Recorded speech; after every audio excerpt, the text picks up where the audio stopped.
Olá, Indaiatuba! Olá, toda a região. Obrigado pelo carinho da audiência. Estamos começando com o nosso Papo Livre de hoje. E você que está em casa, claro, sempre agradecendo, está ligado à nossa programação.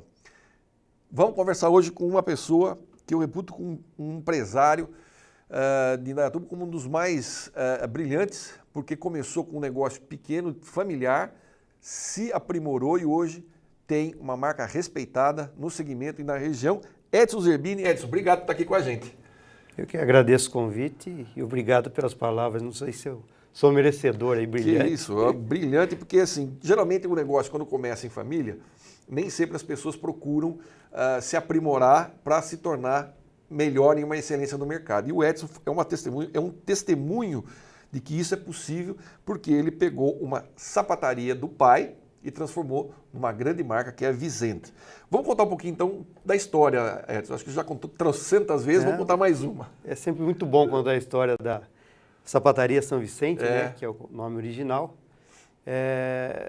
Na minha família tem 50 anos, porque meu pai saiu do exército e foi trabalhar na Sapataria São Vicente. Que era do seu avô? Não, era de um senhor que chama Vicente Tomazetto. Ah, tá. E meu pai foi ser funcionário do Vicente Tomazetto nessa sapataria no ano de 64, 65, não vou saber precisar direito. E depois de uns anos ele acabou ficando com a empresa porque o seu Vicente foi fazer uma outra atividade comercial e deixou a sapataria de conserto para meu pai. E aí foi rodando a coisa e nós estamos por aí até hoje. É bem legal. E foi mais ou menos ele foi incorporando aos poucos, né, produtos tipo calçada havaiana, quichute, conga. Você está bom de memória essa. Fez uma entrevista comigo aqui em 2004, eu não esqueci não. Na verdade foi final dos anos 70, começo dos anos 80, você trabalhava no comercial havaiana, bota de borracha, quichute, bamba, né? Conga. Vulcabras 752. 752. Então eram as marcas da época, né? Na verdade, naquela época o Brasil tinha poucas marcas, na verdade. É verdade. Né? E então era isso que a gente comercializava. E daí a partir do ano de 87, realmente daí a gente pegou firme realmente com só loja e deixamos a oficina de conserto de lado e realmente aí teve uma virada aí na vida da empresa. O seu pai, pelo que eu me lembro, o seu pai ele ficou um tempo com vocês, mas depois voltou a trabalhar com conserto, não foi? Meu pai, no ano de 87, uma infelicidade, ele ficou doente e precisou ficar afastado 6 meses da empresa. Aí eu e minha irmã, Eliane, né, e a gente estava tocando a loja e tal, era só eu e ela, e ele achou que a gente estava indo muito bem, ele voltou a consertar sapato e deixou a loja com vocês para a gente tocar. Meu pai foi uma pessoa assim, tranquila, né, porque é difícil a pessoa largar alguma coisa para outra. Meu pai teve, acho que, essa felicidade, esse desprendimento, e deixou para me tocar, e depois de 2, 3 anos, eu falei, pai, volta que eu preciso de ajuda. Daí ele voltou para me ajudar já, depois de 2, 3 anos. Que legal, que legal. Preparou o concerto. O Edson, e hoje quantas lojas você tem? Hoje nós somos 8 lojas físicas, mais a loja do e-commerce, que faz 1 ano que está em operação. Essas 8 lojas são quantas da Visente e tem a da sua irmã também, que é a Suzara. A Suzara. Na verdade, né, o pessoal, como ela que cuida, ela fica lá, o pessoal, na verdade é um grupo, né? Sim, nós é a somos mesma sócios, empresa, é a mesma empresa, só que são 2 operações diferentes, para públicos diferentes, com formatos diferentes. Certo. Então são 6 lojas Visente, sendo 5 aqui em Indaiatuba e 1 em Piracicaba. 2 Suzaras, uma aqui em Indaiatuba e outra em Campinas. E a loja de e-commerce. Esse mercado de calçados ele é uma coisa que eu vejo que ele tem um movimento muito grande. Até tem um amigo meu em Salto que também trabalha com calçados e um dia ele falou para mim, olha, Taliane, aqui eu comecei pequenininho, consegui crescer e é uma coisa impressionante. É um mercado que está sempre em evidência. Ele trabalha a oscilação do mercado, na verdade, mas ele está sempre, se você mantiver um pique de trabalhar, ele está sempre em evidência. É isso mesmo? Eu acho que alguns fatores levaram a isso, né? A ascensão da classe C, hoje com uma melhor renda, então as pessoas têm uma capacidade maior de investir na sua aparência física, no vestuário. Então o pessoal se compra muito mais sapatos do que comprava antigamente. A quantidade de opções de calçados hoje é muito maior do que tinha antigamente. Nós citamos algumas marcas agora há pouco aí, era o que a grande maioria usava, né? Hoje tem muitas opções, né? A vaidade, a mulher trabalhando fora de casa. Então, são N fatores aí que levaram ao aumento do consumo de calçados realmente, e a tendência é continuar aumentando, porque se a gente comparar com outros países, o nosso consumo ainda é baixo.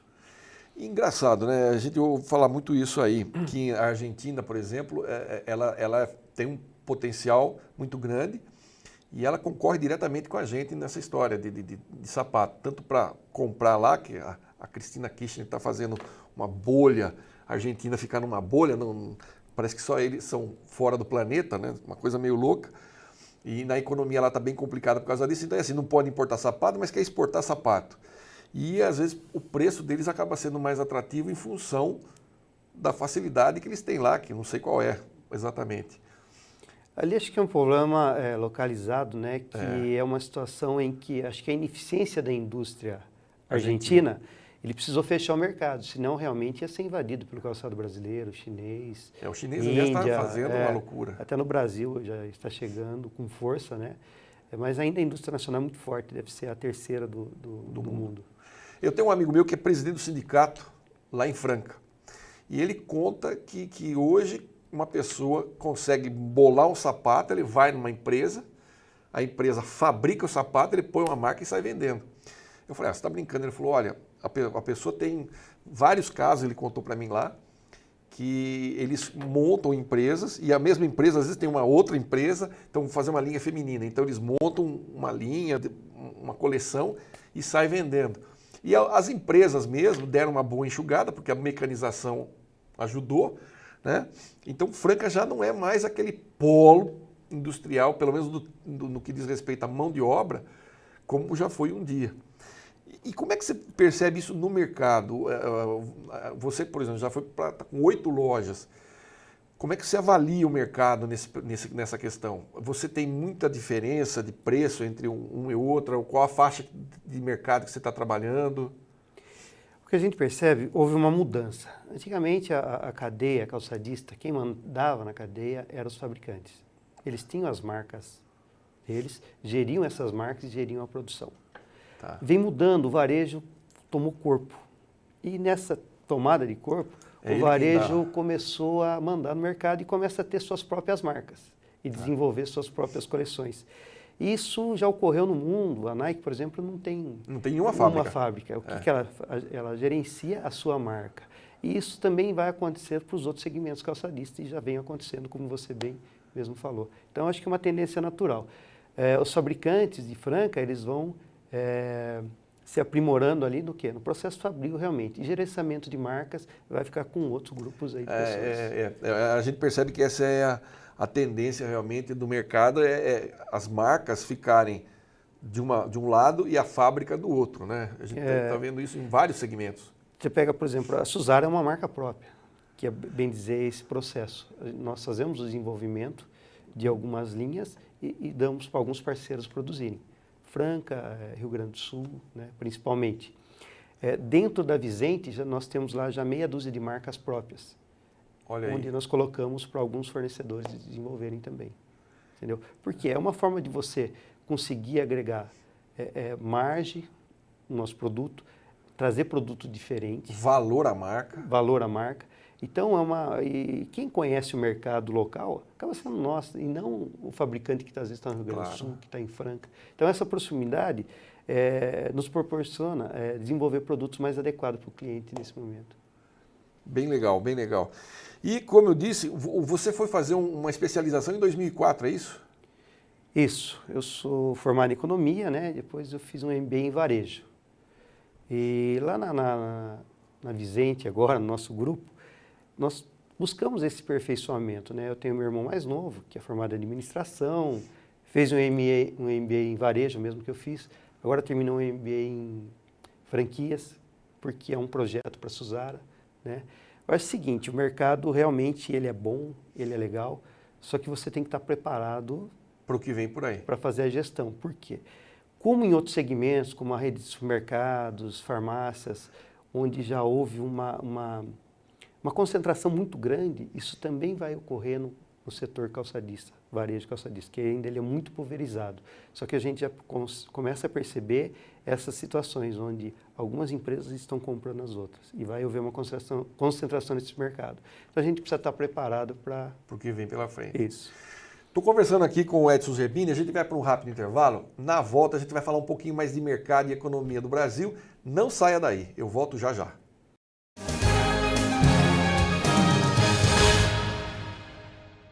De volta com o nosso Papo Livre de hoje, o Edson Zerbini lá da Sapataria São Vicente, que agora se chama Vicente, e também da Suzara.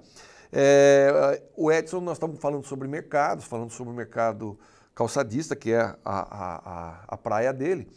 O Edson, no primeiro bloco a gente estava falando dessa questão da concentração do mercado, que é uma tendência que está acontecendo em vários segmentos da sociedade, em vários setores, e agora está chegando no calçadista também. Mais ou menos para vocês entenderem, mas é o que aconteceu, por exemplo, com a Casas Bahia. O grupo Casino, que é o maior concorrente do Carrefour, na França, chegou aqui e se associou ao Pão de Açúcar. Depois comprou totalmente o Pão de Açúcar. Só que nesse meio tempo, o Pão de Açúcar comprou o Ponto Frio e a Casas Bahia. E hoje o Casino é dono do Pão de Açúcar, do Extra e da Casas Bahia e do Ponto Frio, que é um grupo francês muito forte. E esse tipo de concentração também, você estava dizendo, está acontecendo, está se delineando na área calçadista. O nosso mercado ainda, o varejo calçadista, ele é muito pulverizado ainda, né? São, na maioria, empresas familiares, são poucas redes. A gente colocar aí no país, nós vamos ter aí 15, 20 redes, com porte de 30 a 150 lojas. O resto são empresas familiares, que nem a nossa, com 1, 2, 3, 4, 5 lojas no máximo, né? Então o segmento direciona mais ou menos o seguinte: se você estiver bem, tal, você vai se manter no mercado. Se você não estiver bem, realmente esses grupos estão começando a ficarem maiores, né? Comprando algumas redes e vão ter dificuldade a pessoa que tiver uma loja, 2, né? Quem tiver mais tem que se preparar para ficar bem no mercado ou provavelmente para fazer uma fusão com uma outra rede. Isso provavelmente vai acontecer. Vai acabar acontecendo. Porque, na verdade, como você estava dizendo, é um mercado extremamente apetitoso, não é? É uma fatia significativa do mercado e que as pessoas estão se dando conta disso agora. E aí aquela história, quem tem mais cacife acaba de organização, né? Até nós temos um grupo de lojistas, né, que nós fazemos compras juntos, hoje estamos em 40 e poucas lojas. E nós recebemos uma consulta de um banco, né, de um grupo português, que queria conversar com nós sobre o nosso negócio, se tinha interesse de fazer investimento no nosso negócio para a gente dobrar de tamanho, né? Eles querem que você continue na operação, só que eles colocam dinheiro e você tem que dobrar de tamanho ou aumentar ainda mais para que eles tenham uma participação representativa no negócio. É coisa de vir aqui bancar o investimento As oportunidades na Europa estão muito difíceis, né? Então o capital migra para onde tem oportunidades. O Brasil ainda, apesar das dificuldades, de algumas situações que não estão bem gerenciadas ainda, é um país que gera muitas oportunidades. Portugal está quebrado, a Espanha está quebrada, a Grécia está quebrada. Esse pessoal que tem dinheiro lá vai por onde? A economia na Europa está devagar. Ele tem que vir para um lugar onde a resposta seja mais rápida. Edson, e sobre o mercado em si, o que você tem? Falou que você tem uns números interessantes, o que a gente pode o varejo teve anos atípicos, eu acho, 2010, 2011, com crescimentos exponenciais, né? Justamente num período de crise no país. Na verdade, a crise foi 2008, 2009, né? Mas então, o rebote veio 2009, 2010, 2011. Mas foi anos excelentes e não foi só para a Vicente, foi para todo mundo. Se nós olharmos para Indaiatuba, o número de empresas varejistas que abriram em Indaiatuba de 2010 para cá é uma coisa assim assustadora. Só que também agora parece que está tendo um processo ao contrário. Porque muitas pessoas, quando a economia está bem, se aventuram a ser empresários. E daí percebe que não é bem assim, no primeiro momento de dificuldade, o cara já acaba caindo fora, né? Se a gente andar pela cidade, você vê o número de pontos fechados. É verdade. E aí isso assusta um pouquinho. Mas o que acontece? O mercado, ele existe, tá? Ele não vai crescer mais 10, 12, 15% que a gente cresceu, ele vai estar estabilizado, Só que é uma seleção natural do mercado, né? O mercado tem isso. Tem pessoas saindo do mercado, acaba sobrando espaço para quem está no mercado. Mas isso em qualquer segmento também, qualquer né? segmento, eu estou falando calçadista, mas mais... em todos os segmentos, e não só em Indaiatuba, a região, é o país, uma situação do país. Eu acho engraçado isso, porque tanto o calçado como roupa, por exemplo, a pessoa fala, eu vou lá em São Paulo, faço uma sacola e venho vender, como você falou, quando a economia estava aquecida, todo mundo estava comprando. Agora que dá aquela segurada, a pessoa já pensa duas vezes onde vai comprar, não compra de impulso. Aliás, eu vi uma entrevista essa semana com uma pessoa lá do Serasa Experian, dizendo que a compra por impulso representa alguma coisa próxima a 70%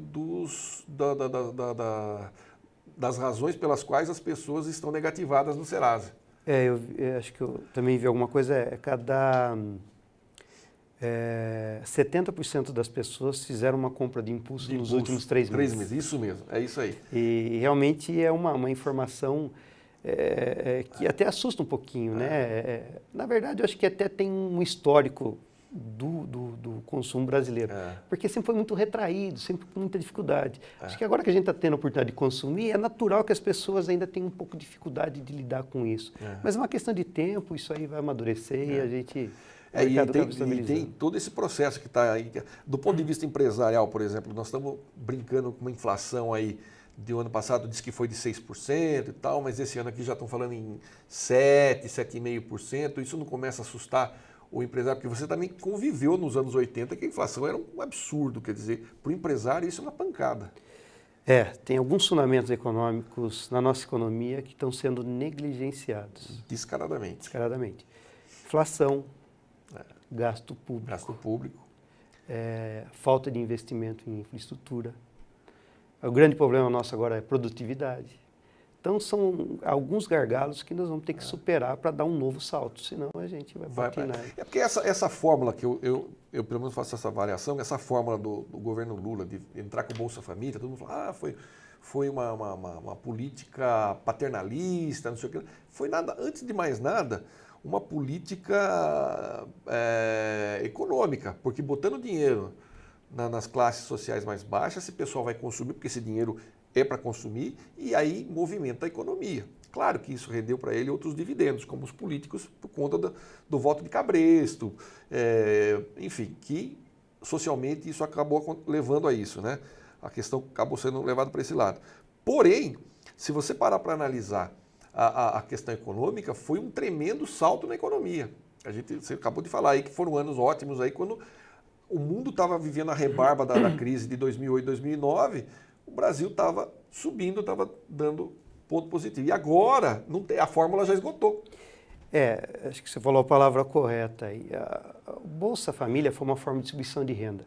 Acho que é importantíssimo isso, principalmente no país que tinha uma concentração de renda muito grande como o Brasil.